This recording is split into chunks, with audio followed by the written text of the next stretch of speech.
In this video, how to add delivery executive. In the sidebar, click the delivery executive option. The executive list screen will be appear on the screen.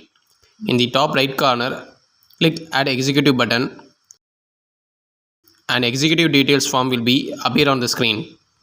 For example, delivery executive name is John. Next one is phone number. Give your executive phone number. Next one is availability.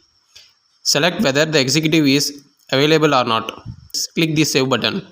The new delivery executive will be added and you should see a success or confirmation message. If you want to update the executive details, in the top right corner, click the update button. Edit your executive details. After edit your delivery executive details, click save button.